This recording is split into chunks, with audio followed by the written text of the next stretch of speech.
बनावट कीटकनाशक फवारणीमुळे शेतकऱ्याची 2 एकर कपाशी जळाली। पारडगाव इथं कृषी केंद्रावर कारवाईची शेतकऱ्यांची मागणी।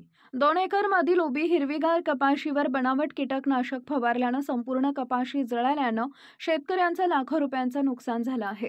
दरम्यान शासनानं तात्काळ पिकांचा पंचनामा करून नुकसान भरपाई द्यावी व बनावट कीटकनाशके विक्री करणाऱ्यांवर गुन्हा दाखल करण्याची मागणी घनसावंगी तालुक्यातील पारडगाव येथील शेतकरी रामेश्वर लिंबाजी सातपुते यांनी जिल्हा कृषी अधिकाऱ्यांकडे केली आहे।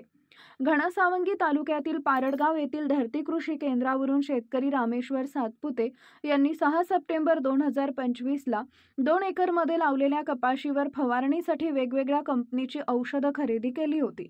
या शेतकऱ्यांनी ही औषधं आपल्या हिरव्यागार जोमानं डोलणाऱ्या पिकांवर फवारणी केली असता दुसऱ्याच दिवशी पिके लाल पडून संपूर्ण 2 एकर मधील कपाशी जळाल्याचा आरोप या शेतकऱ्यानं करत जिल्हा कृषी अधिकाऱ्यांकडे तक्रार धरती कृषी केंद्र चालकावर कारवाई करत नुकसानीची भरपाई मागितली आहे।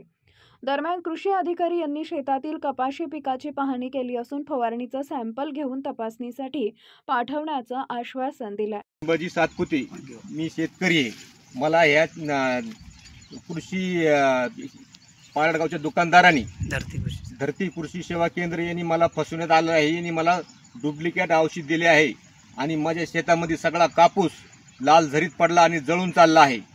मी 6 तारखेला औषध घेतलं आणि 7 तारखेला फवारलं आणि मला ते म्हणे की तुला मी लगेच त्याला ताबडतोब कळविलं की बाबा मला ते कापूस लाल पडा लागला आणि पूर्ण डॅमेज व्हायला लागला, तिला काय करावं त्याला ताबडतोब मी सोमवारी लगेच बोलून घेतलं शेतामध्ये।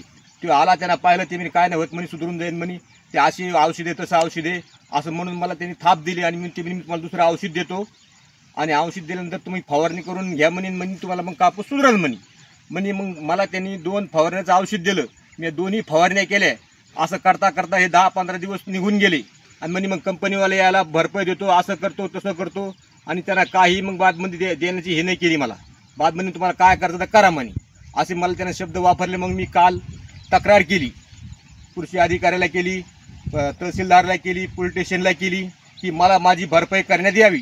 त्याचं तुम्ही काय करायचं ते तुमच्या हिशोबाने तुम्ही करा। त्याचे मला आत्महत्या करण्याची वेळ आलेली आहे सध्या, कारण मला 2च एकर शेती आणि 2च एकर शेतीमध्ये मी हे उत्पन्न घेतो आणि मला जर मी आता व्याजाना पैसे काढून मी शेती करायला लागलो आहे आणि हे आता मी कशावर फेडू? मी आता गेल्या वर्षी तसं झालं, ह्या वर्षी असं झालं, आता आम्ही काय आत्महत्या करावं का काय करावं? यांना सरकारनं याचा तात्काळ याचा फैसला घ्यावा आणि त्याच्यावर कारवाई करावी आणि आमची भरपाई आम्हाला द्यावी।